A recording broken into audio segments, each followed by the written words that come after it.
You're listening to The Drew Yari Show.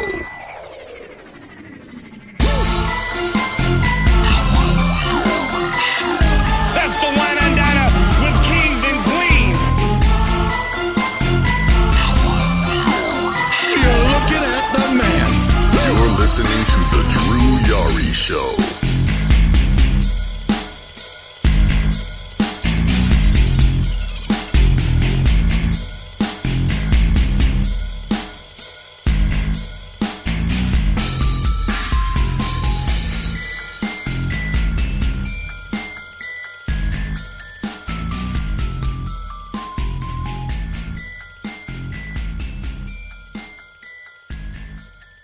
And what is going on, guys? It is 5 p.m. Central Time here in San Antonio, Texas.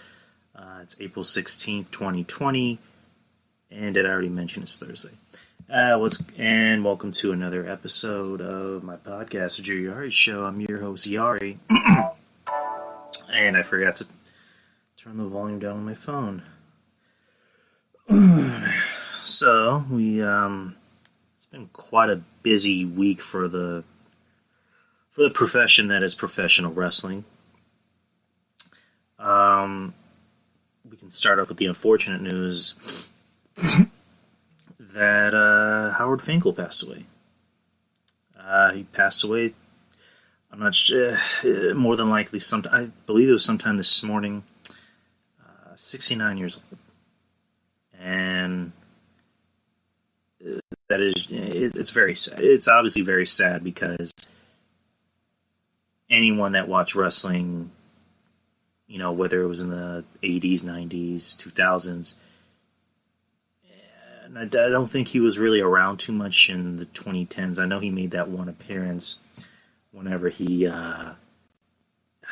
came back to whenever he came back at Survivor Series 2011 to be CM Punk's personal ring announcer against Del Rio. Before that, what's going on, John, the 80s cartoon guy? What's up? We're just talking about Howard Finkel.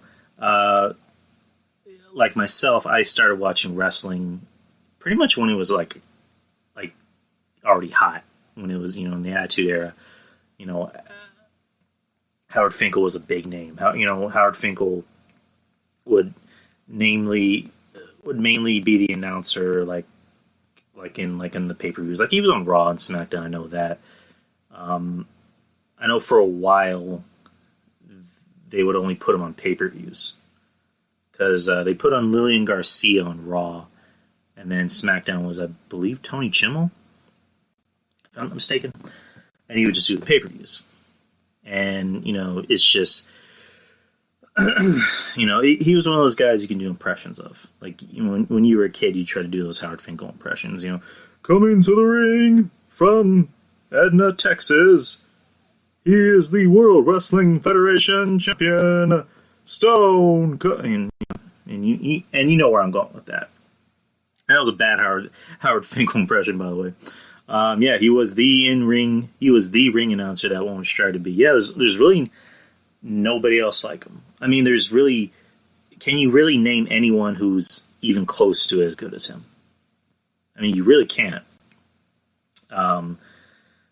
Lillian Garcia was okay, but she wasn't really anything special. And there's no disrespect to her because she's a sweetheart. The girl can sing her ass off.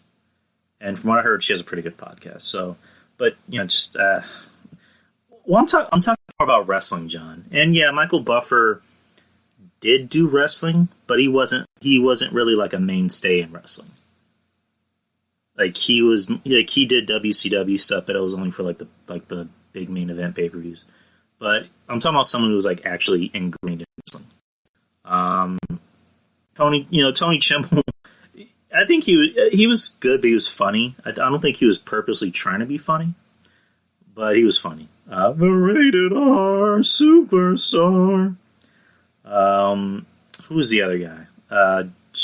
Justin Roberts. Yeah. Was never really a big fan of him. Still not. Let's see who else. What's going on, Barrett? Who's another good announcer? I like the announcer down in NXT. The what's her name? She's a black girl. She has like an afro, and she can really like enunciate. Like she can really, really like just go hard on the names. She's kind of similar to Morrow when it comes to like really, just really going hard on those announcements. You know what I mean? Like, coming to the ring, Adam Cole. Like, does anyone know her name? Or does anyone know who I'm talking about? I like her. She's very good. Let's see. Yeah, there's really nobody else. Nobody could ever beat Howard. Like, Howard, he was the man for a reason. Because, Booker T has said it himself, you've made it when Howard announces you to the ring. And it sucks because, we're coming off, this huge, not even just a bus flip, a bus crash.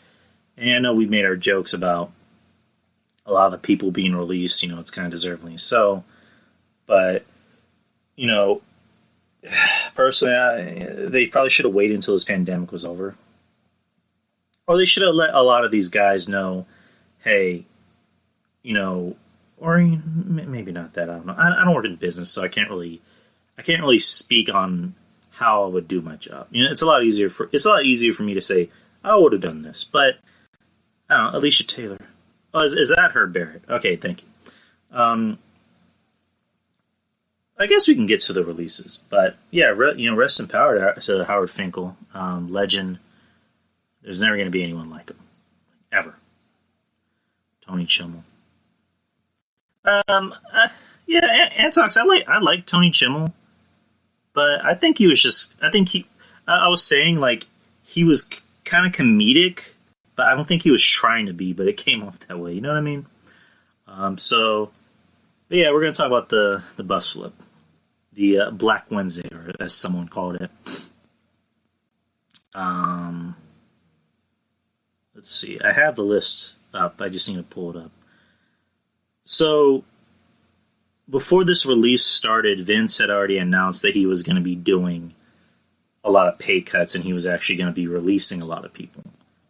Wrestlers, talent, interviewers, on-air, people.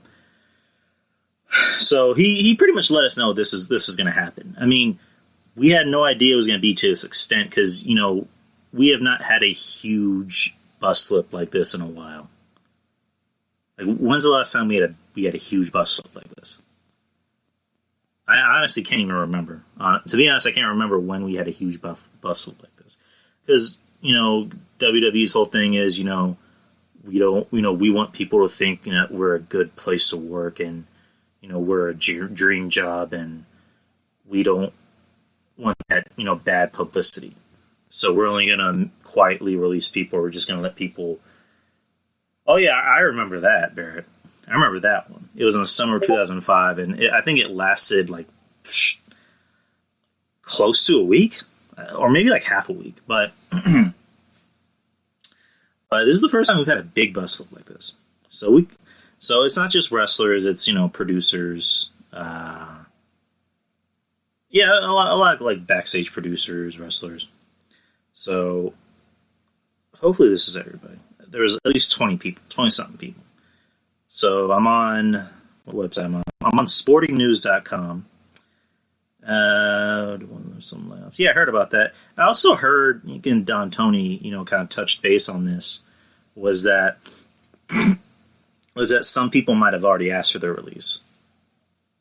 Or, it's a combination of people, asking for their release, or, they already wanted to be released, and they got their release. So, that might very well be true. So let's start with this Kurt Angle. Kurt Angle was a producer for the company. He had retired from in-ring action, and he just got a job as a producer. So he got released. That's pretty shocking because, it's Kurt Angle. And as a fan, you look at it like this. His last match was against Baron Corbin. Like, come on. But I'm pretty sure he'll be back. When all this goes over, pandemic over, they'll find a way to bring him back. They'll find a way to bring him back as, I don't know if as a wrestler, because I don't really know if he wants to wrestle anymore. But they'll bring him back as, they might even bring him back as a producer or an agent. I can see Kurt Angle as an agent. An agent or a trainer. I think he should be a trainer, personally. A trainer in NXT. So, and then you got Rusev, which that one hurt. Because Rusev, you know, what the fuck is that dog? I hate these dogs that literally bark at nothing. Rusev, you know, we say this ad nauseum. The guy had it. The guy was talented. The guy could work. The guy was charismatic. He could talk. You know, he was funny.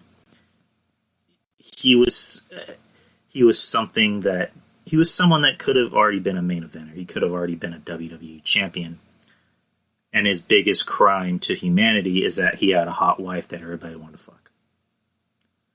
That was his biggest crime to humanity, is that he had a hot-ass wife, and he looked like John Belushi. And it's not to say that Rusev is an ugly guy. He's a decent-looking guy, especially when he just recently came back and he cut a lot of weight. But that was his biggest crime to humanity, is that he had a hot wife. And that was pretty much the nail in his coffin as far as his career would go. You know, when they brought him in, the guy was an ass kicker. The guy was just blowing through everybody. And then he runs into a wall, which is named John Cena. And it kind of just went downhill from there. You know, he had that shitty storyline where he was with Summer Rae and Dolph Ziggler was with Lana, and then Lana ended up getting back with Rusev. Then eventually he created Rusev Day, which, you know, that was huge, which, you know, that was obviously Rusev's doing. You know, it was a combination of Rusev and Aiden English, which is another guy who got released, and the crowd. And the crowd fucking loved it. But again, that WWE logic of, since they didn't create it, we're not going to put it over. We're not going to put it over as much. And they did nothing with it. They did nothing to capitalize on it. You know, the tandem of English and Rusev I liked, because they looked like two guys who were legit good friends. They had good chemistry. English made Rusev look good. Rusev made English look good. Personally, there was a point where I actually did like English over Elias. Can't give the crowd what they love. That's just crazy talk. Yeah, you're right. And then eventually they broke up after they did nothing with them. Rusev had a title match. It was he was able to have a title opportunity with AJ, and you know he lost, and then you know after that Rusev Day was kind of gone, and they just took him off TV. Comes back, he's in probably the best shape of his life. You know, there's that inside joke where everyone thought he looked like Don Tony. And then bring him back. He has a fire lit under his ass. What do? They have another storyline involving another wrestler fucking his wife. And it's just like, can you please, for the love of God, throw this guy a bone? Like, give him something. The guy looks like an ass kicker. He's in great shape. He's a great wrestler. Great talker. Great personality. The people love him. It's like, Jesus, give this guy something. Nope. We're just going to let somebody else fuck his wife. And there's not a damn thing he can do about it. And for a while, it looked like Rusev was actually working with it. Like he was trying to make the best out of it. And what do? You're going to hear a lot of and. You're going to hear me say and a lot through this episode. You don't even let him get his just desserts. You don't let Lashley get his just desserts. You don't let Rusev get a win. Rusev loses.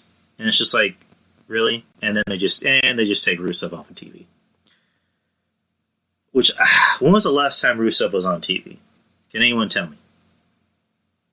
My recollection is I believe he was on the TLC pay-per-view. in that tables match against Lashley. Other than that, I don't really remember when's the last time he was actually on TV. If there's anyone out there that can remember that or look that up for me, that'd be awesome. But yeah, Rusev's gone. No more Rusev Day, which is, sucks. And even my girl, who was never a Rusev fan. February the 17th, thank you, Barrett. Even my girl, who was never a Rusev fan, she never liked Rusev. She started to actually like Rusev towards the end of his run. And that just goes to show you that it's hard not to like this guy.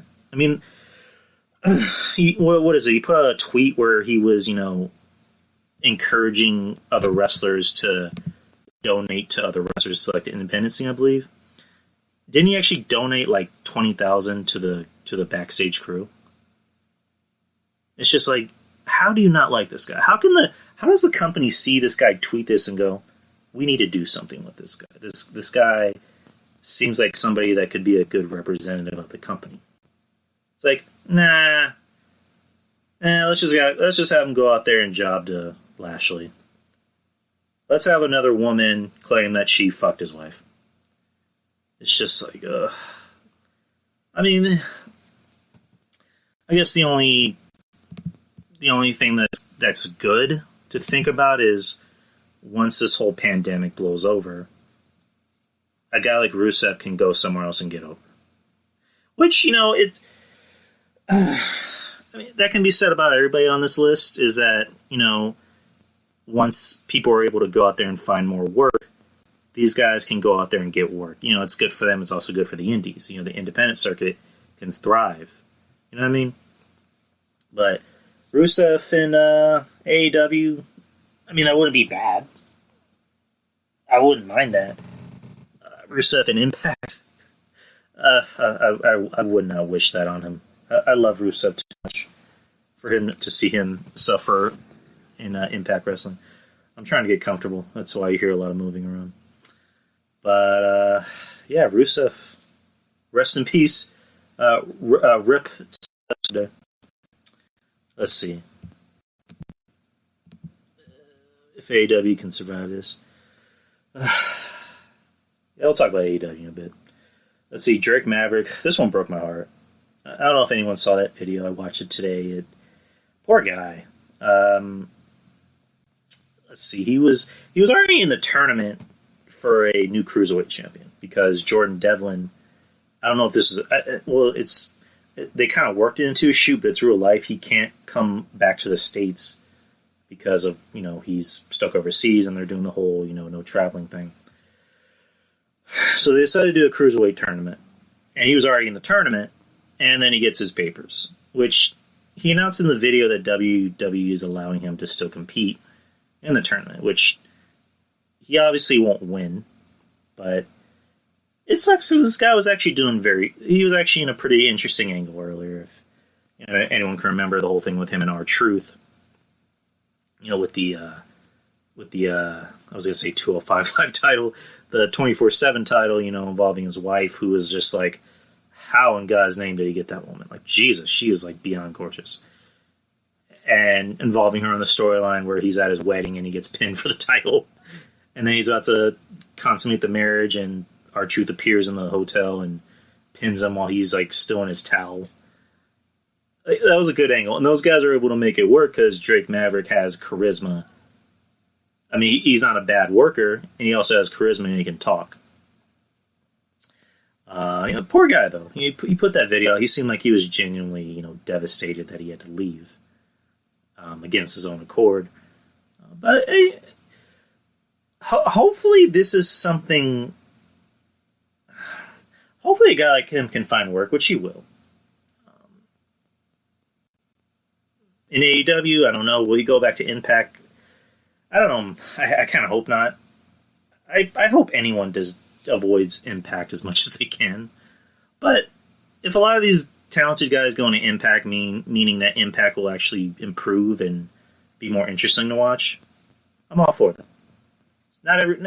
AEW does not need to add more ex-WWE guys. Like, that should not be their forte. They should be going after more younger wrestlers that are more up and coming and need the exposure. A lot of these guys have already had exposure. So, but yeah, Drake Maverick, he'll find work. He'll be fine. I mean, he's got to go back to his hot ass wife, to his 10 wife. It's like, poor guy. Like, how can I help you during this, Drake? How can I help you? So let's see. Carl Anderson, Luke Gallows, which doesn't surprise me. Sorry, getting a sip of my drink. I like them both as people. Carl Anderson seems like a good dude. You know, from what I heard, Luke Gallows is a good dude. He's very well liked in the locker room. But being a good person does not mean you can actually go out there and excite a crowd. And you know, the ironic part about this is their very last match was one of the main events of WrestleMania. So, I mean, what better way to go out? But what does this do for AJ, though? Like, you bring him back, do you bring him back as a heel or a face? Because him as a heel, it worked better with those guys. Those guys were able to look better with AJ because, you know, a guy like AJ, who I'm not sure how tall he is. I believe he's maybe 5'10", 5'11". You know, he needs bigger guys around him. He needs his entourage to protect him and make sure he gets out of these situations. You bring AJ back, he needs to be a face. I mean, AJ's already getting cheered. Even as a heel, he gets cheered. You might as well just bring him back as a face. I mean, because, you know, he got buried, quote unquote. So, you know, the storyline can be that that humbled him. That coming close to death, you know, humbled him. You know, the Undertaker humbled him. So you keep AJ as a face. And he has like maybe 1 or 2 years left on his contract. And just turn him into a face. But, yeah, I mean, those guys, I don't know where they're going to go. I don't know if they're going to go back to NJPW, Ring of Honor. Again, we can play the guessing game and just assume they're going to go to AEW. But, like I mentioned, AEW should not be signing as many of these ex-WWE guys as they possibly can. I'm not saying they shouldn't, because there's some guys I think that could be some good pieces to the company. But they should just not go after every single person. You know what I mean? Yeah, Eric Young, who, I mean, that's expected because the minute Sanity came onto the main roster, they literally had nothing for him. It's like they appeared and then they disappeared. I mean, the only two guys that have been able to... I mean, probably the only person who's really been able to thrive on their own is Nikki Cross. Who's the other guy? Who the fuck was the big guy? The guy with the beard. He kind of looks like Otis, but you know, darker beard, a little bigger. Not Wolf. The other guy. Fuck. I'm forgetting his name. Not Fulton. Why am I blanking on his name? Like, he's actually very good. For a guy his size, he's able to work and move around. Like, and be more like aerial. What the fuck is his name? He used to wear a kilt. If anyone can remember that. It'll come to me. If somebody can remember who I'm talking about, like, let me know. But, yeah, Cross... Pretty much, speaking of Cross, we'll talk about Cross. We'll talk about another Cross later in the show. But yeah, Nikki Cross, the only one who was able to capitalize. Eric Young was just there. Like you knew damn well him and his own would not survive unless you put him on 205 Live. Other than that, he was kind of pretty much dead on arrival. So. I could probably see him going back to Impact Wrestling. That wouldn't be a bad thing, for him, because he already has a history there. Or they may bring him back as an agent, I don't know. EC3, speaking of Eli Drake, or Drake Maverick, I mean. Eli Drake, that's the other guy. But EC3, this is just painful, because this is a guy who... a lot of us are singing his praises of, when he was first in WWE as Derek Bateman. And then he ends up going to Impact Wrestling and, revitalizes his career as EC3. A lot of people, including myself, are singing his praise. I'm like, oh, this is a guy that WWE would love. The guy can talk. He has a great look. Him in the ring, yeah. But, that's okay because, again, WWE, they're all about the look. They're all about the look and, the personality. So, gets to NXT and was there for a cup of coffee. Gets to the main roster and does nothing. Does absolutely nothing. Literally nothing. I mean, I think his only highlight was pinning Dean Ambrose. And the fans are actually cheering for Ambrose over EC3. It was just like I don't know if WWE just didn't like his attitude off the bat, or maybe there's something that they know that we don't know.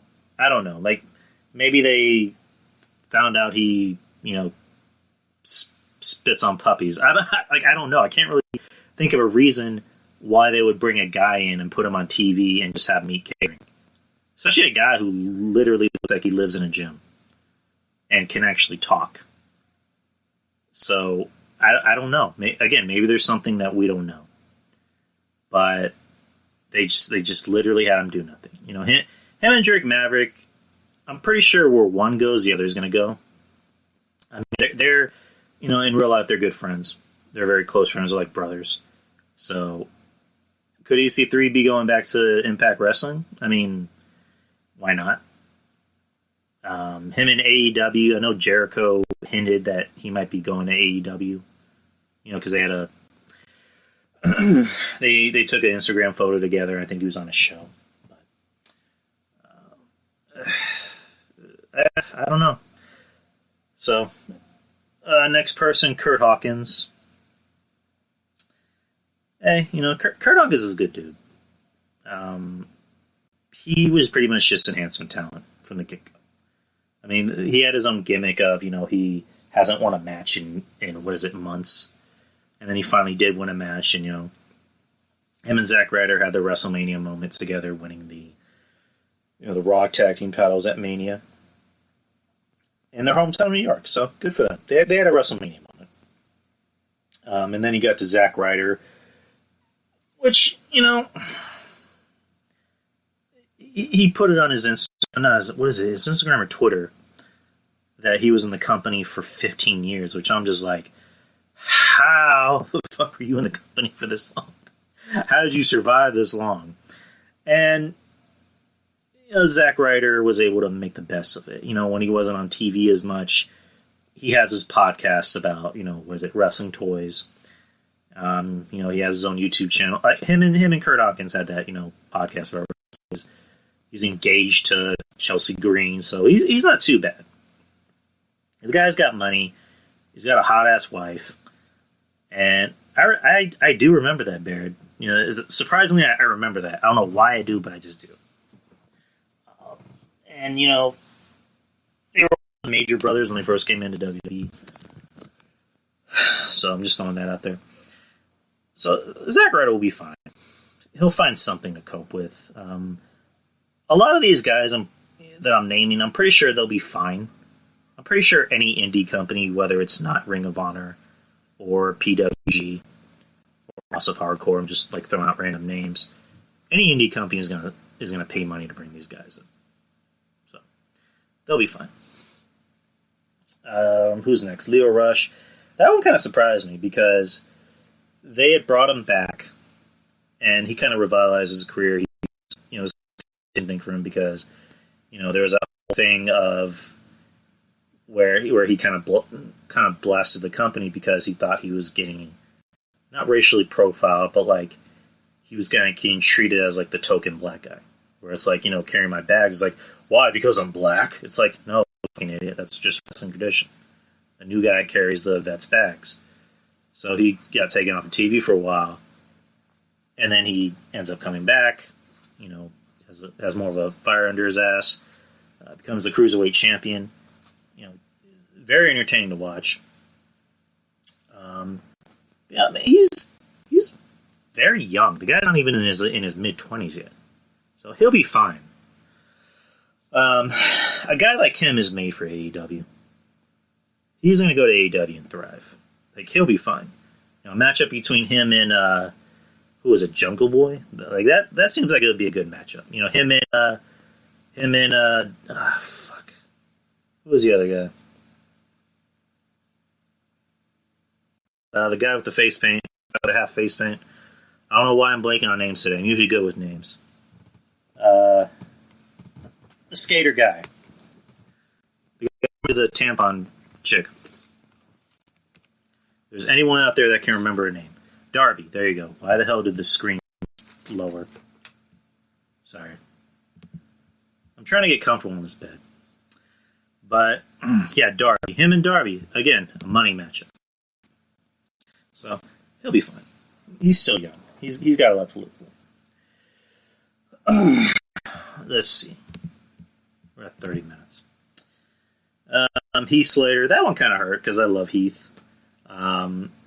We all kind of made the joke of like, now he's not going to get his chance to be champion since Jinder and Drew became champions. But it's pretty sad. It's pretty sad that he's going. Not just because he has kids he needs to feed, but he's someone that I would have thought would have been a lifer for the company. Like they would have kept him until he retired and then been a trainer. But unfortunately, they had to release him. And I did watch that video of him and Drew McIntyre where he tells Drew, I'm very proud of you. And you can tell they're both getting very teary-eyed, talking about it. Because again, a lot of these guys that are put into these factions, they all end up growing close to each other, and they become like brothers. And I'm a big sucker for that kind of stuff. I'm a big baby, and that kind of did make me get a little choked up. Heath is a good guy. He's a guy that I don't know if I want to say he would have been a main eventer or even a WWE champion for that matter. It would have been interesting if he did win the Money in the Bank and cashed it in and became WWE champion. Like that would have been a huge moment, and then he probably would have lost it the very next night. He's someone realistically I think could have had a run like the U.S. title or the Intercontinental title. I'm saying realistically because I think that would have been more of his glass ceiling. But again, that's just how shit goes. He'll be fine. I'm going to be saying that a lot about people. See, Aiden English, I already mentioned that earlier. He was mainly just a commentator for, I believe, 205 Live. So, Again, I liked him, but wasn't really doing much later in his run. Let's see, Mike Keeler. No. Did to Sarah Logan. Good. She was just garbage. She was just not very good in the ring. The girl could not wrestle. She could not have a good match with anyone. That's really all I'm going to say about that. I don't know who's going to hire her, but we'll see. Mike Chioda, been with the company for as long as I've been alive. The guy's been with the company since '89. I was born in '89, and it's just that's pretty nuts. Like the talk is that there's money involved. Like I think he wanted a little bit more money, and they didn't want to pay him. So it's like what I said at the beginning of the show is like a lot of these people, they might have already just asked for their release, or maybe they had a contract extension earlier, or negotiations. and they just didn't want to sign back. So those might be the issues. But yeah, Mike Chioda, like he's probably. When you think of refs in the company, he's like one of those very few refs you can actually name. Him and Charles Robinson, which I'm surprised Charles Robinson didn't get asked. But yeah, Mike Chioda, it sucks. They got Primo and Epico alone. I said alone. Good. They're garbage. Next. Eric Rowan. So the whole White family is just gone. Because Luke is in AEW as Brody, and now, Eric Rowan's gone. He lost his spider and now he lost his job. Poor Eric. I mean, I guess you want to count Braun as like an ex-White family member, which he was, so. But I'm just talking about the original White family. The original White family's gone. So now it's just Bray. Bray's officially lost his whole family. So now you're going to have to be really careful. You're really going to be careful of cropping out his family in like montages. I'm so glad these two are gone. Mike and Maria Kanellis. Bye-bye. Bye-bye. Bye-bye. These two pretty were just latching onto this job. They were freeloaders, in the sense of, what is it? He went to rehab, and they still kept getting paid. Which, again, this isn't me trying to say, well, if this was me, kinda. It's like, if you're going to send an employee to rehab, they should not be getting paid. You should pay for the rehab, but if somebody's in rehab, they should still not getting paid. And then she ended up having another baby over that. So it's just like, And then he ends up putting out that video saying, was it video or Instagram post? It's like, I don't just want to get paid to not do anything. I actually want to work. It's like, go fuck off. Bye. Go home. Bye. And then Maria, who I used to like, and she just slowly transformed into a fucking idiot. So, glad they're gone. So, pretty sure Impact Wrestling will take them back. I already mentioned Zack Ryder. No way, Jose. No way. Sorry, dad jokes. He's on. Terrible gimmick. Probably the worst gimmick I've ever seen in my life. So, that's pretty much all I gotta say. Yeah, that's everything that Sporting News had. I know there's more people released. Let's see. I'm going to have to pull up another list. WWE release. I know there's some agents that are released.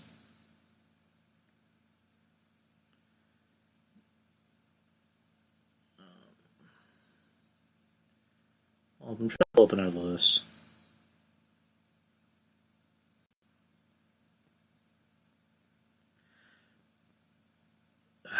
What the hell? That was literally everybody that was on the list. Wow. Let's see. I know there's some agents. Hurricane Helms, he was gone. Lance Storm, which that one's kind of nuts because he had to close down. He literally just closed down his own wrestling school and moved down to be an agent, and then he gets let go, which that's kind of nuts. I know there's some girls that released. Was it Diana Perazzi? Is that her name? Which, and a lot of people were high on her. She's gone. A couple NXT people. Not really anyone big. I don't really see the point in like releasing NXT people because NXT is still technically developmental. So, and supposedly, a lot of people, Triple H, he's handling the NXT situation. He's letting them know, you guys are still going to get paid. If you guys can go work pretty much anywhere you want until this whole thing blows over. Which, I don't know why Vince doesn't just do that, but whatever. So, those are the releases. Now, let's look at the current roster. Starting with the Raw roster. And you agree, anyone can just agree, yay or nay, why, that's, some of these people are still kept here. Yeah, AJ Styles, it's a definite. You're going to keep AJ. Akam, I know there was. Are they still with Seth? I mean, does Seth even still have his group or whatever the hell he calls them? I don't know. This whole pandemic thing is making it confusing on what day is which and who Seth Rollins' staple is. Yeah, get rid of them. They suck. Akira Tozawa, I like him. He's not bad. Yeah, you got Aleister Black, great talent. They just need to know what the fuck they want to do with him. Like, seriously, And I know, easier said than done, the times we're living in, but you got to give this guy something. You got to give this guy a big opponent. Like, you really got to let this guy go and give him a big opponent. Like, have him wrestle AJ. Put him in a feud with AJ. Like, have, Black be like, we still have unfinished business. Or have AJ come and be like, Black, we still have unfinished business. Or, I don't know. But give him something. Yeah, Andrade, like him, keep him. And then Angel Garza, I like him. Him and Andrade, I like the tandem. Let's see, Angelo Dawkins and Montez Ford. Montez Ford, I say keep. Dawkins, bye-bye. Montez Ford, if any, would be the breakout star because, again, the guy can work, the guy can talk. Dawkins is just not very good. Like, he's just not. Like, the guy is chunky as fuck. And yeah, I'm chunky too, but I'm also not getting paid 6 digits to go out there and work. You got Apollo Crews, who it looks like they're trying to do something with again. So, I mean, that's something. I like Apollo Crews, but it's just like the guy's been with the company for 5 years, and they just now want to try and do something with him again. Yeah, Austin Theory. I don't know how anyone else feels about Austin Theory. I don't get it. Like, I just don't see it. I mean, the guy's not bad in the ring. He looks so generic. He just looks like a very generic creator wrestler type of guy. Like, you know what I mean? Like, the name even sounds generic. Austin Theory. It's just, I don't know. Maybe he can do something to impress me. I don't know, but I don't see it. I don't understand what's so special about him. That's just my opinion. You got the Big Show. Big enough to be technically part of the roster. I mean, it's showing here that he is. I mean, keep the Big Show for that Legends appeal. Or like as an ambassador.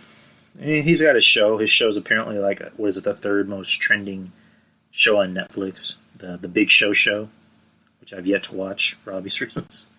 You got Lashley. Get rid of him. Gone. Bye. Garbage. Always been garbage. Which apparently they're still going to continue the Lana and Lashley storyline, even though that Rusev's gone, her real life husband. It's just like, Brock. They're never going to get rid of him. Which apparently Brock isn't coming back for a while. I talked about this with Kevin last week. There's that story where Brock and Vince had an argument at the taping for Mania. Because Brock didn't want to perform in an empty-less crowd, and he wanted more money, and him and Vince got into it, and, Vince called him greedy, and Brock called him greedy for not canceling the show. So, the rumor is, floating around, is that Brock might not even come back. He might not even renew his contract. So, which can be good and bad for the WWE, because he's still an attraction. As long as they bring Brock back as just an attraction and don't give him another title run. But Brock leaving could be good for the company because that gives other guys a chance to thrive and not be buried. Whereas it could be bad because it could stop a lot of casuals from watching. Because they know who Brock Lesnar is and they see him and they go, that's a legit guy. That's a guy who's legit and can beat the shit out of anyone. So they need more guys like Brock, but it's 50-50. Cedric Alexander, I say bye. Bye-bye. Good talent, but you see guys like him everywhere. The whole flippy, kicky, doing a moonsault off of the top rope, 360 splash thing. He's a guy that could thrive in AEW. You got Drew McIntyre. He's the WWE champion. Obviously keep him. Was it Eric? Oh, these are one of the Vikings.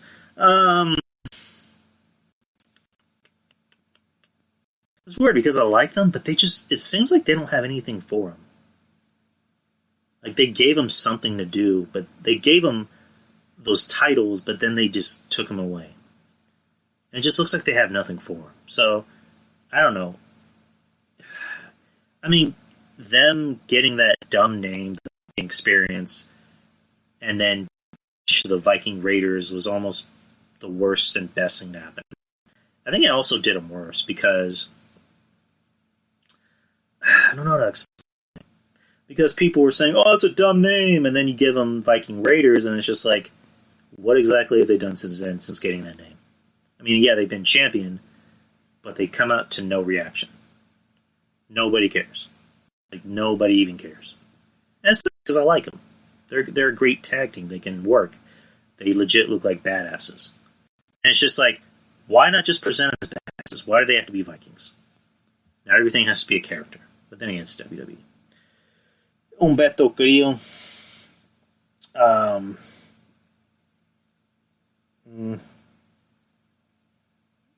Bye. The guy is just... He's a big bowl of meh, in my opinion. I'm sorry to the Humberto Carrillo fans out there, but the guy just... He doesn't do it for me. I tried giving him a chance. He's nothing. The guy can work, but again, everybody else can do the same thing as him. And he has that baby face. The guy needs a mask. The guy is desperate to have a mask. So bye. Jinder Mahal. Why Heath and not Jinder? For the love of God, someone tell me why. Jinder, bye. Jinder's a nice guy. I follow him on social media. Seems like a good dude. But we're not going to keep people because they're good people. We need to keep people because they actually mean something. Jinder, bye-bye. Like, bye. Bye. Kevin Owens. But something for him, please. Let's see, Murphy. Again, I don't know if he's still in the whole group with Seth. I more because of the whole pandemic and they're not allowing a certain amount of people in the building. So, but they're not real. It doesn't seem like they're mentioning that he's still part of the group. So, the guy's certainly a talent, but I mean, what can you do with him, honestly? Orton.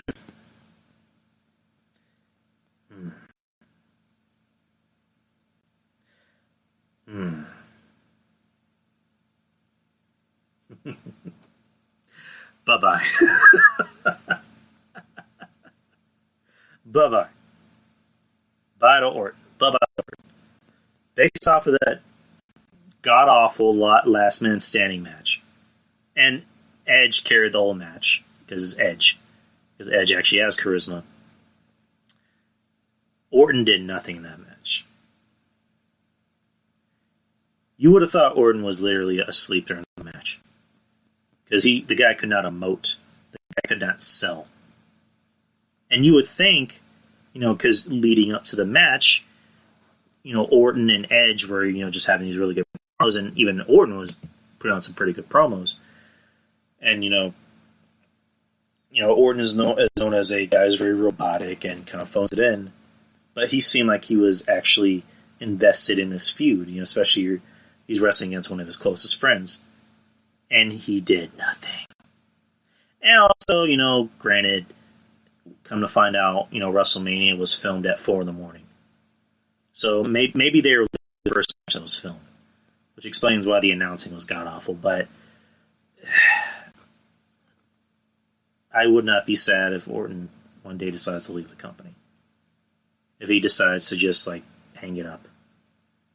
Which, again, Orton will be more than fine. The guy obviously saved his money. The guy's got a hot-ass wife back home. He has kids. He has stepkids. The guy has a big-ass house. He'll be fine. Orton can leave now, and he'll be fine. So, alright. Rey Mysterio. I like Rey Mysterio, but the guy is just too injury-ridden. It doesn't seem like the guy can actually stay healthy. The guy, it seems like he's held up with pretty much duct tape and super glue. Like, how is he held together? Like, this is a guy, pre 2006 was when he started having all his injuries. That the guy could go out there and just do all these crazy flips and just put on a 5-star match. Past that, I just can't stay healthy. And that's not a detriment on him. That's what happens when, you get a little older, your body starts to break down a little bit. So a guy like Ray, he really would have benefited going into 205 Live because he would have made that division mean something.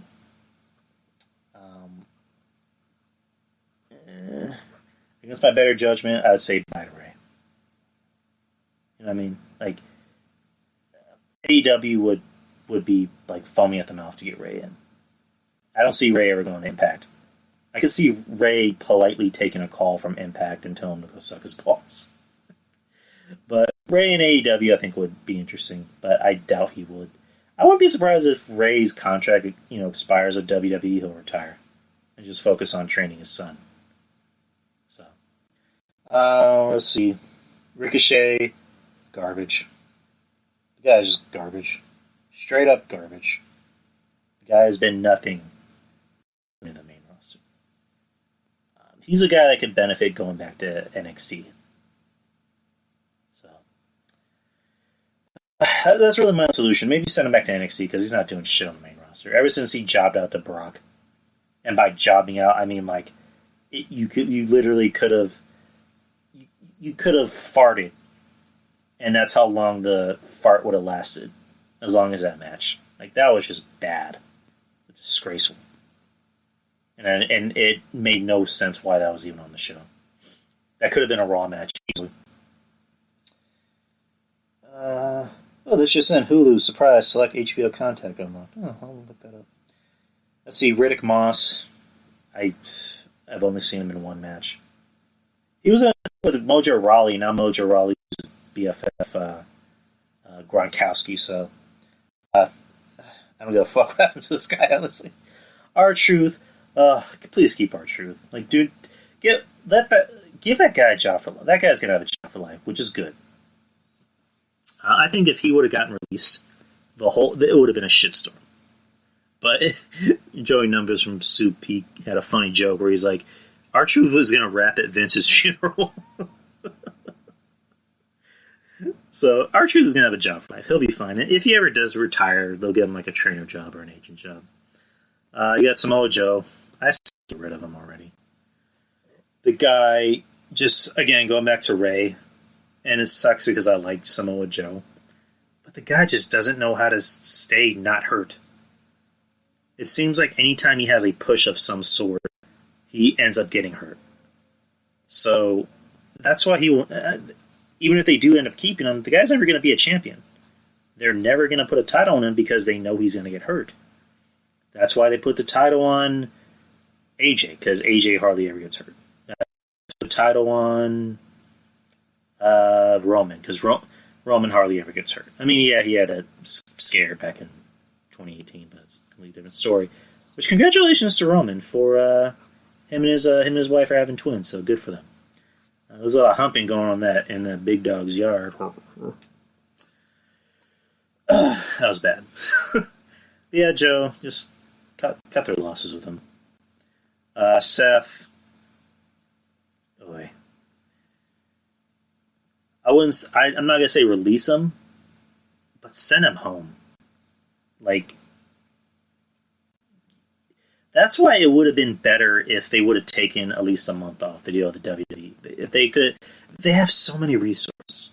You could easily put on Monday, here's 1997 Halloween Havoc. Enjoy. And instead of SmackDown, it's like, here's Unforgiven 2005. Enjoy.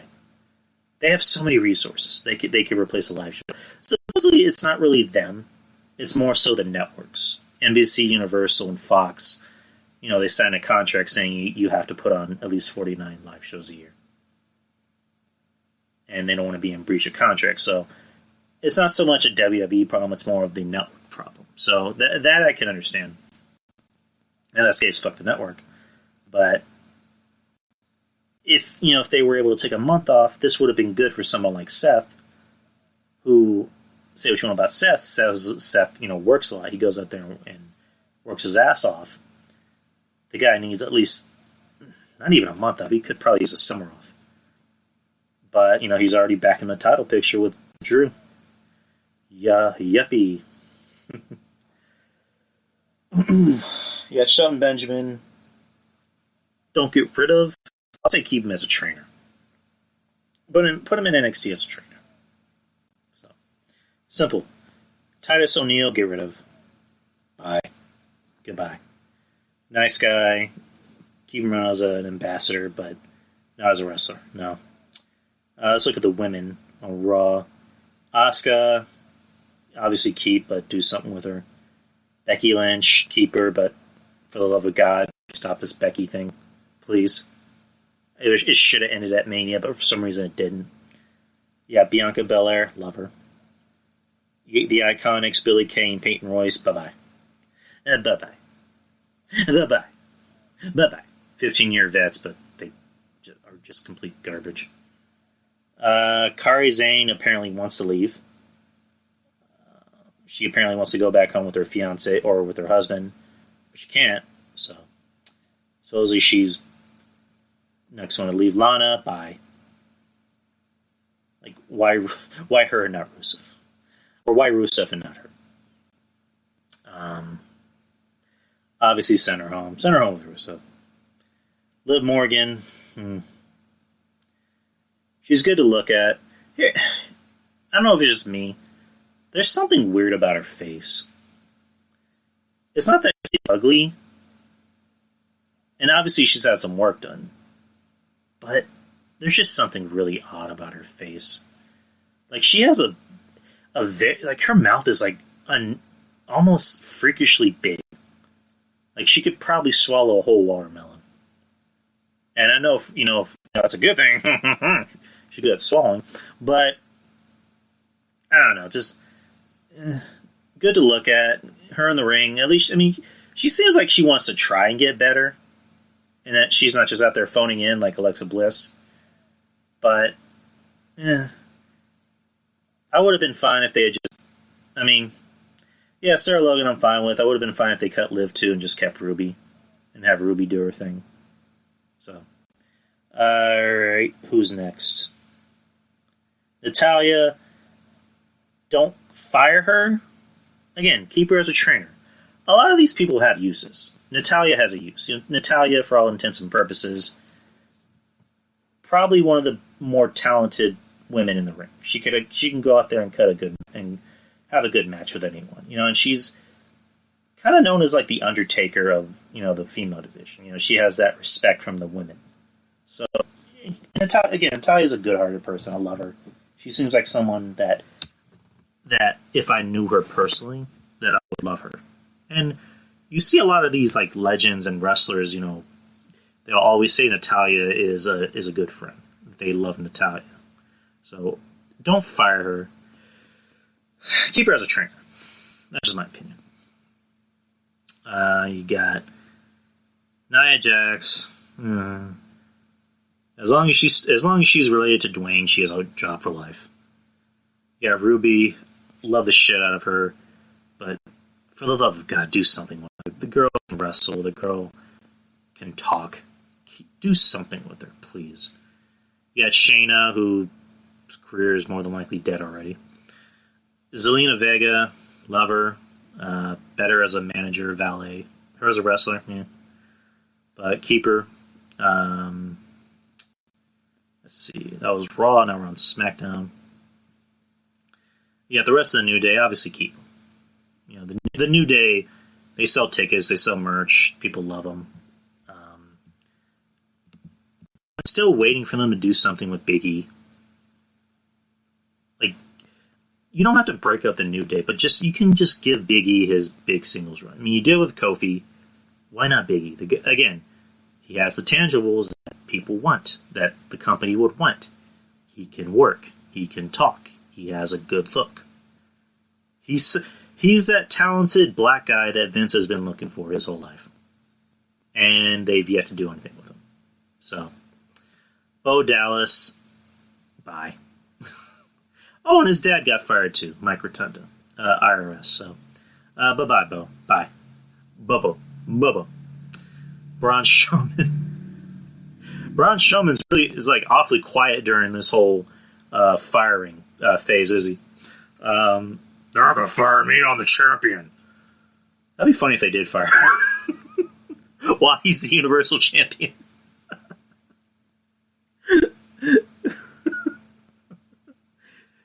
Just do like in what is the episode of Simpsons with Poochie the talking dog?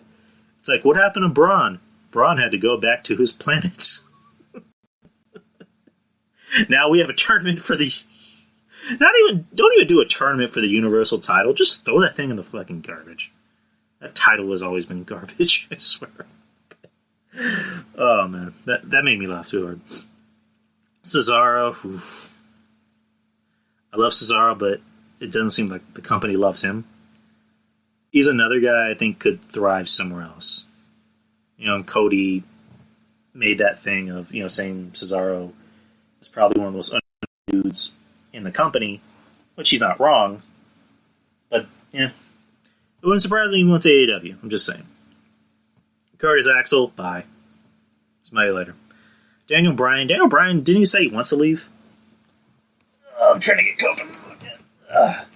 Didn't Daniel Bryan already make it clear that he wants to leave? So, yeah, just with that,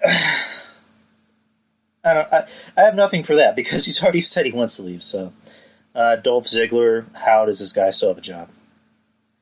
I know the guy can bump, but one of life's greatest mysteries.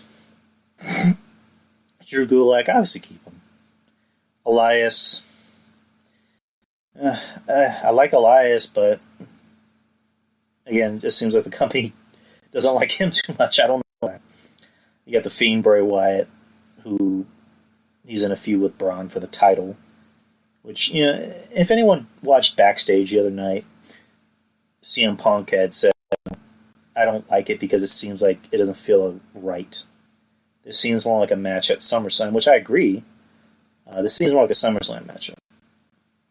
And, this could be the main event of SummerSlam, but it's very awkward timing. So, which I agree. Grand Metalik, bye-bye. Jackson Riker? Who the fuck is that? I literally have no idea who the hell that is. But I want him fired. That's kind of fucked up. I don't know who that is, but I want him fired. Gunner. Oh, is that the Forgotten Sons, Barrett? That Forgotten Sons gimmick? No wonder I forgot about that. Wink, wink. Bad dad joke. Somebody didn't like my dad joke. I'm sorry. Let's see. Jeff Hardy. Obviously keep him. It looks like supposedly they want to give him a big push so he doesn't go to AEW. So obviously keep him for name value, but I wouldn't be surprised if he decided to leave at the end of his contract. You got the Usos, obviously keep them. Seems like they're staying out of trouble. You got John Morrison, obviously keep. Kalisto, bye-bye. Wasn't that guy got to leave a long time ago? I don't know. Bye-bye. Kane, I'm surprised he's even still considered the main roster. I would think that they would release him as a main roster talent so he can focus on his duties as the mayor. I'm looking on Wikipedia, which I know Wikipedia isn't always very trustworthy, but it's saying next to him, inactive on hiatus while serving as mayor of Knox County. So, there's that. King Corbin. There's 3 things certain in life. Death, taxes, and WWE's undying love to Baron Corbin. We will never know why this guy still has a job. We will never know. And I say that with Barrett Corbin in the chat room. I'm sorry, man. But, hey, you say Baron is a fun heel. I'm not trying to say you're wrong. I'm just giving my opinion. The guy's awful. He is just awful. Like, the guy will be a champion, unfortunately, one of these days. I don't know when, but it'll happen, and it'll be fucking awful. It'll make me long, and Survivor Series. You know what? And I just had a scary thought, and I hope to God this doesn't come to bite me back in the ass. I hope if I say this, it will not come true, and everybody blames me for it. I have a feeling he'll have a JBL title run. Like, I'm talking about like a year title run, which will be fucking awful. It will be fucking awful. And I saw like Joe numbers for a little bit. It'll be fucking awful. Oh man. I hope it doesn't happen. If it happens, you heard it here first. I am so sorry. Please don't cut my head off. Please forgive me for even suggesting such an atrocity. I'm about to finish up here in a bit before soup starts. Oh, 430. Oh, Barrett, you made it even worse. Oh man. I should just stop. I'm going to finish up here in a bit before soup starts. Lars Sullivan.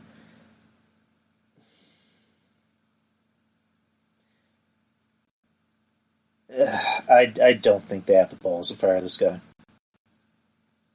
Because I think in their head they know if they fire him, A, it'll be bad publicity. And B, because he already brought bad publicity to the company with his, his movies. Wink, wink, wink. And then, before that, there's a whole thing about how he didn't want to come back because of his anxiety, which I have anxiety, but, So they're going to look at it as like, oh, you fired him because he's gay. It's like, well, he's not really gay. He did a gay for pay video. So, my opinion, cut their losses with this guy already. I mean, I think the heat's already died down from those videos, but I don't know. I don't think they'll ever fire this guy. I mean, the Page is still on the roster, so what does that tell you? Lince Dorado, bye-bye. The Miz, obviously. Mojo Rawley, his best friend is Gronk, so I doubt they'll release him. Mustafa Ali, like him. I don't know where this hacker gimmick is going to go. Obviously, keep, I guess. Otis, keep him. I love the guy. How can you not love Otis? Come on. Bobby Roode, bye-bye. Bye-bye. Send his ass back to Impact, or he can go to NWA and thrive. He's a guy that would prosper in NWA, because he looks like he's still stuck in the 80s. I like NWA, I'm not taking any shots. Roman Reigns, bye-bye. I'm kidding, keep Roman. They're never going to get rid of Roman, come on. Sami Zayn, he's the Intercontinental Champion. I love Sami Zayn, but what are they doing with him? Because, again, a guy that can actually wrestle. He's still given that platform to talk, but they're not actually having him go out there and wrestle. Zayn and Daniel Bryan should have been the match of the night, and it was just basically them running around and looking like they don't want to be there. Which Daniel Bryan doesn't want to be there, obviously. But I don't know.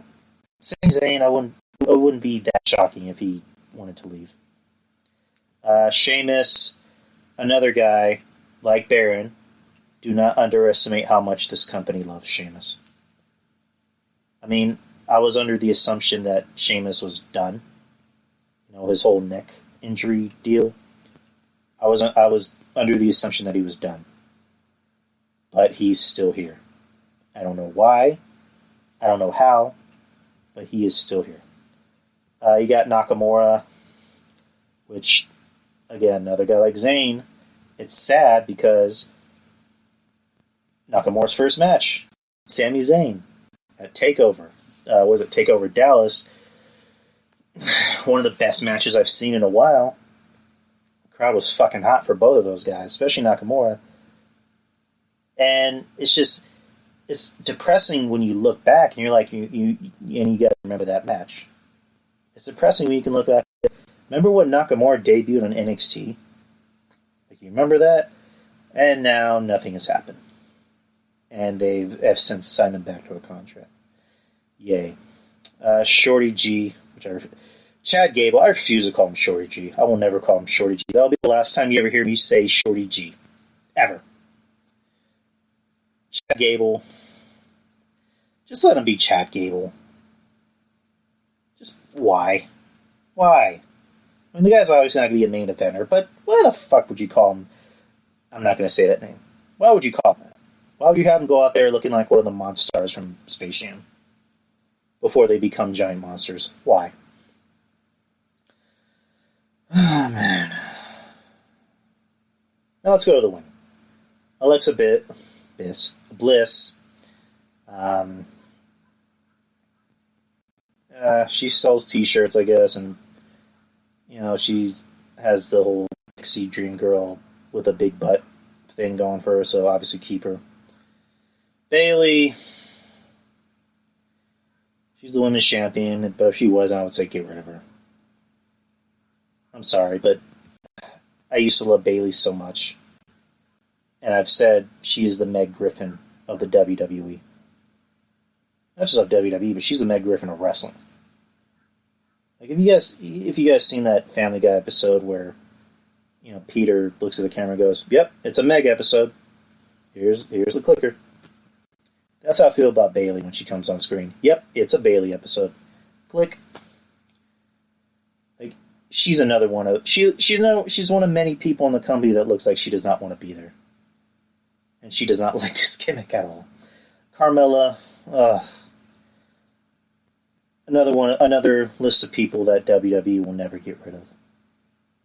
Like, how is it that Enzo and Cass did not last before her? How is it Carmella has lasted more than Enzo and Cass? I mean, come on. Yeah, Mella, she's another one who's going to have a jump for a while, especially since she's banging Corey, and they love Corey so much. Fucking dogs. Dana Brooke, she's still being kept on for sympathy, which, again, I know it sounds mean, but come on. She should have been released. She should have been one of the first people that got fired.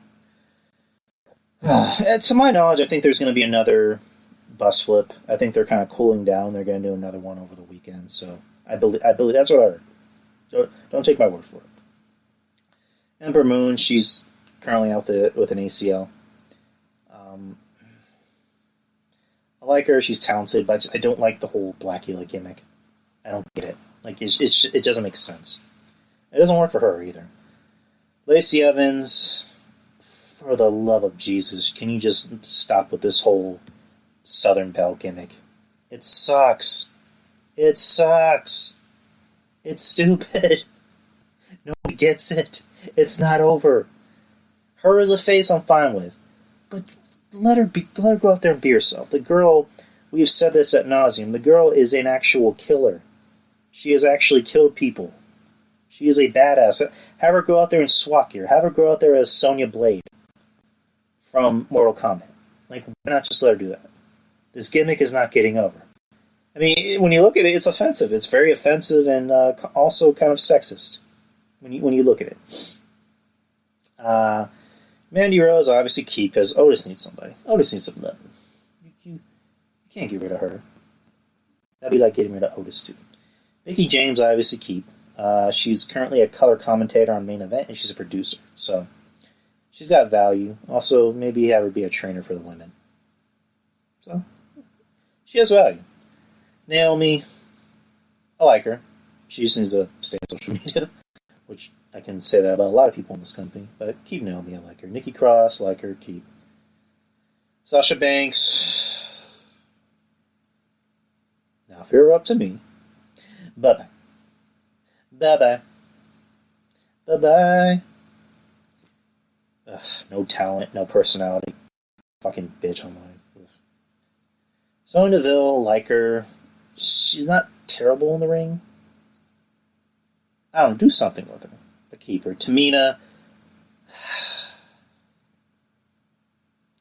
Mish, I love you. You're my boy. sorry. Tamina has got to go. I hope this doesn't ruin our friendship, Mish. I hope this doesn't change anything. I love you. I will always love you. But Tamina's got to go. She's got to go. Oh, man. I'm getting a very angry letter from Mish. Let's see. And we already talked about NXT. I don't want anyone to go from NXT. Other on our personality. I'm trying to think of who else.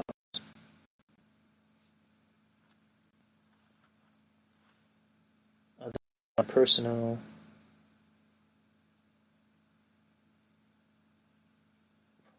Recruits.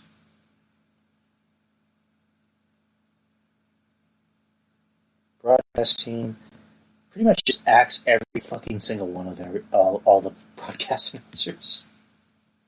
Like, okay, Alicia Taylor, I don't know who the fuck that is. Andy Shepherd, I don't know who that is. He's on XC UK, I don't watch it. Beth Phoenix, I like her. She's a good announcer. Booker T, better on the pre-show. His announcing's not that good. Byron Saxton, bye. Bye-bye. Yeah, bye-bye. Carlos Cabrera, he's the Spanish lead. Keep him, obviously. Karsten Schaefer, who's the German lead announcer. So I can't speak on that. Charlie Caruso, she already has a job with ESPN, doesn't she? So she's making bank, so she'll be fine. Even if she did get released. Which I don't know why she doesn't just leave and go to ESPN. Christian, I'll keep him. I love Christian. Christophe Aguillas, the French language commentator on Raw and SmackDown. Keep him. No, release him. He sucks. His French is terrible. Corey Graves, I would not only release him, I would fucking cartwheel his ass out of the fucking building. Just like, ugh. Unfortunately, they will never fire him. The guy could have anti-Semitic tweets that came out 12 years ago, and they will not release him. They will give him a... It's just like, ugh. What does this guy have over them? I don't get it. Him and his stupid plastic girlfriend will never get released. Dan Volley Mayer. Oh, so The Bump. I don't watch The Bump. David Otunga. He's not too bad on the pre-shows. Dennis Arnell. Announcer backstage interview. Evan Team Mag. I'm just going to skim through most of these people. I don't know. Funaki. I love Funaki. He's one of the Japanese language color commentators. Jerry Lawler.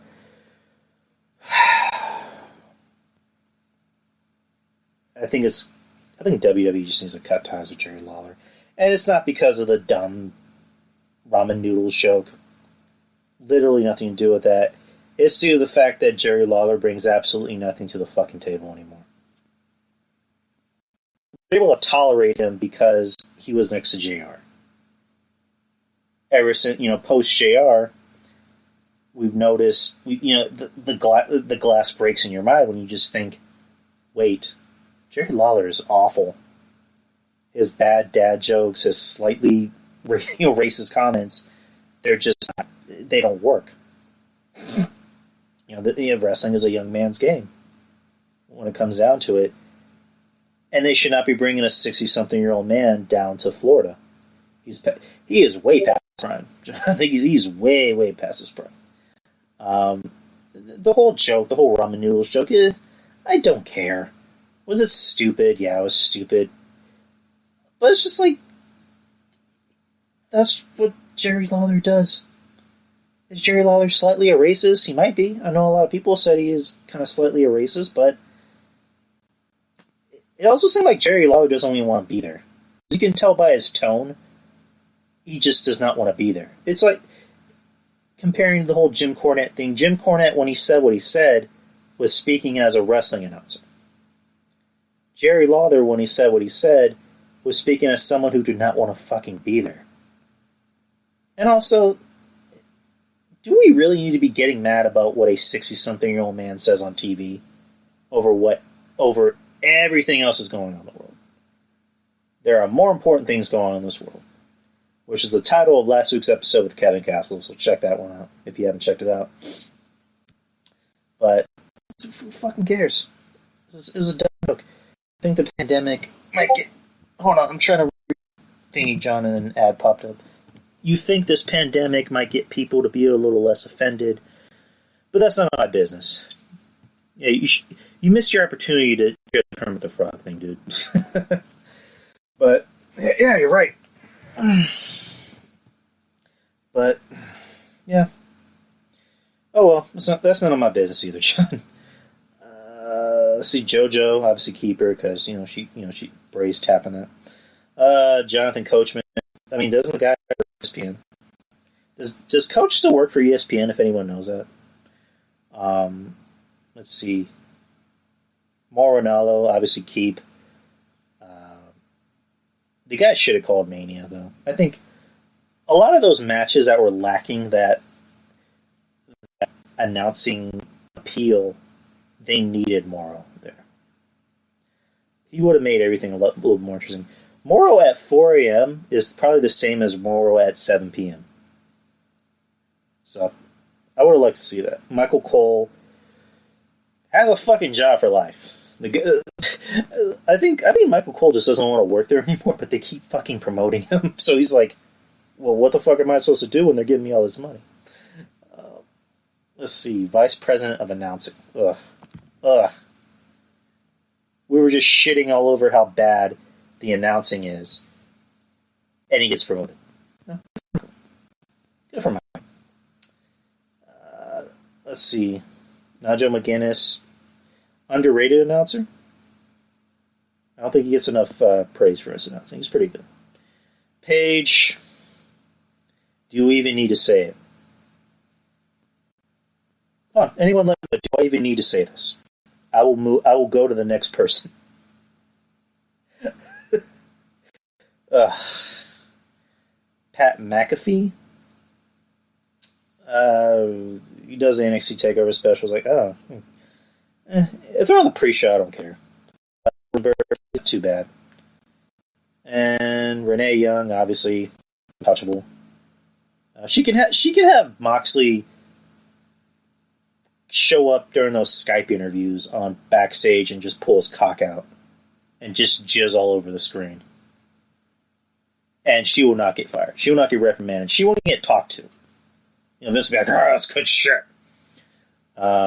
Which John Moxley did appear during backstage. He didn't pull his cock out, but he just appeared and just wanted to say hi to everybody, which got a big laugh from Booker and Xavier. Let's see who else. Sam Robertson. I hate Sam Roberts so much. I'm trying to like breeze through these because Soup's about to start in a bit. So Scott Stanford, he's not too bad. He has a good voice. Tom Phillips, I like him, but he's become. He hasn't really been himself lately. He used to be very like energetic and have a lot more personality. Now it seems like he's very robotic. Vic Joseph wasn't too bad when he was on, but then they took him off. So,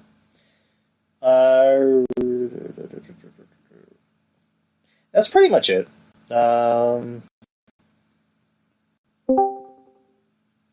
Sean, the show is literally about to end. Alright. Soup's about to start in a bit.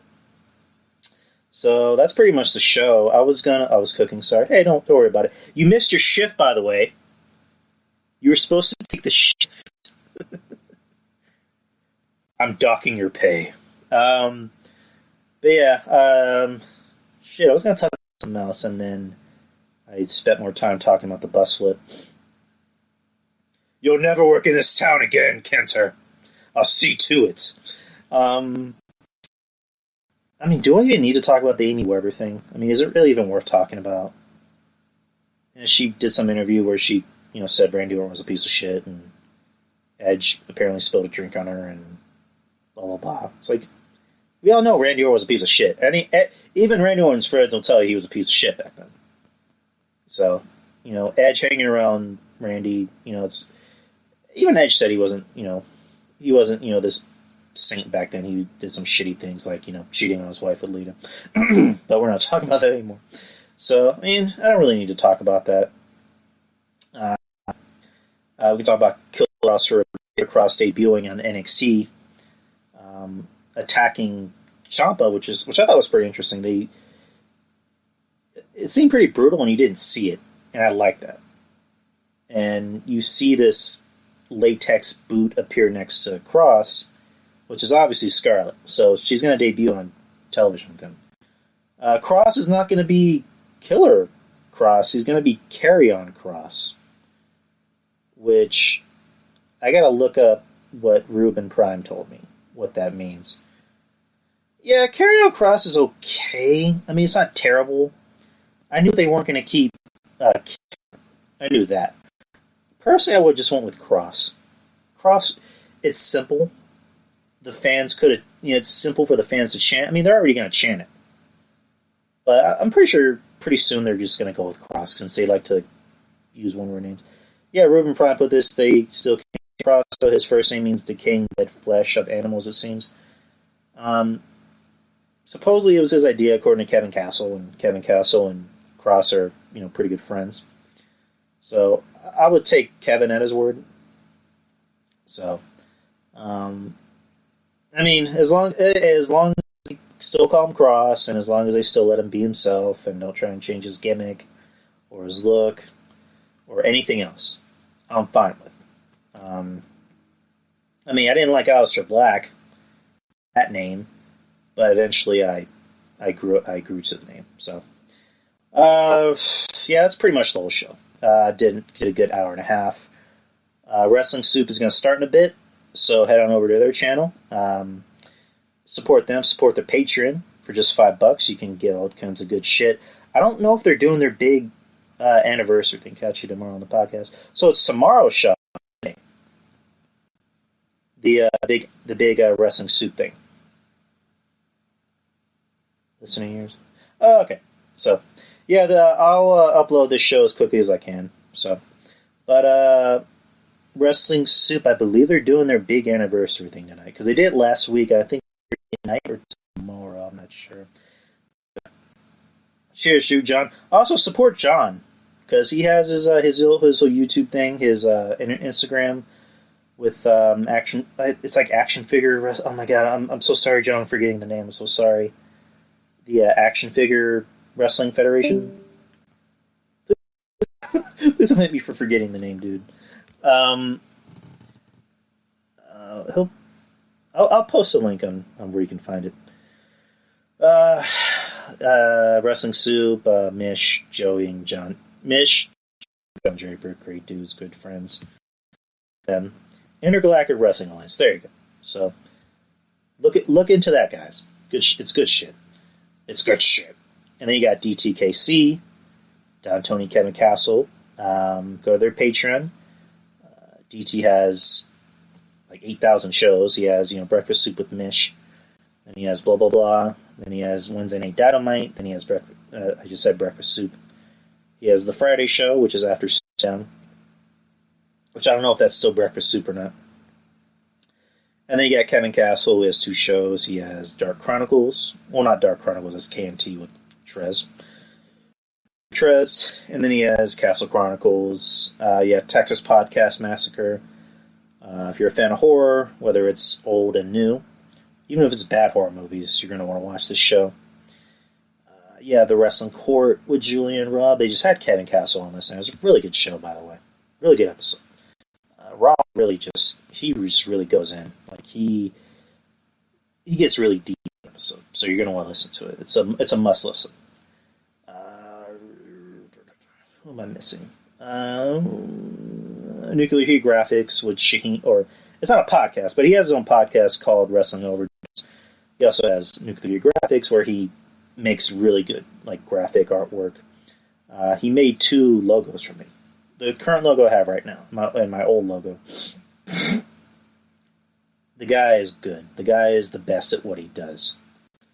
So if you're a podcaster, if you're a YouTuber, or if you just want some good artwork done, this is the guy to get a hold of. The guy who, will not let you down. He is the fucking best in the world at what he does. Yuck Nasty with, or was it Get in the Corner with Yuck Nasty and Dogger Baby? Yuck Nasty, the theme for the show. In the studio, making me a new theme. I don't know when it's going to come out, but when it does, you'll be the first to know. Again, same thing I said about Shaheen. If you're looking for a theme, if you're an up and coming artist and you want some music done, if you just want a tasty lick, which that sounds kind of weird. I'm going to take that part back. But if you want a really good song done, if you want some good shit done, this is the guy to get a hold of. So get a hold of Yuck. I'm missing someone else. Brian J. B-Show Brian. Listen to him. The show. And if I'm missing anyone else, I'm sorry. Support everyone's podcast. Support everybody. Social media, find me on Twitter. Drew Yari Show, Instagram, Facebook, same thing. YouTube, you can find me on there. I also stream video games from time to time. But, yeah, that's the show. Thank you to everybody that showed up. Thank you to everybody that downloads and plays. And hopefully Sean can be back for a shift next week. Wouldn't want to let him go. He's a good guy. I'm gonna have to be swift. And, I'm gonna have to lay the hammer down if he doesn't show up to work next week. I fuck with Sean. Shout out to Sean. Sean who's just promoting everyone's shows. Contract is airtight. We'll see about that. I'll see you in court soon. Yeah, I got love for Sean. Sean's good. Thank you, John, for showing up. John, 80s cartoon, and without for intergalactic wrestling. Barrett and Maurice, everybody else that listened, showed up, and talks. Take care, guys. See you next week, and enjoy wrestling soon. Peace out.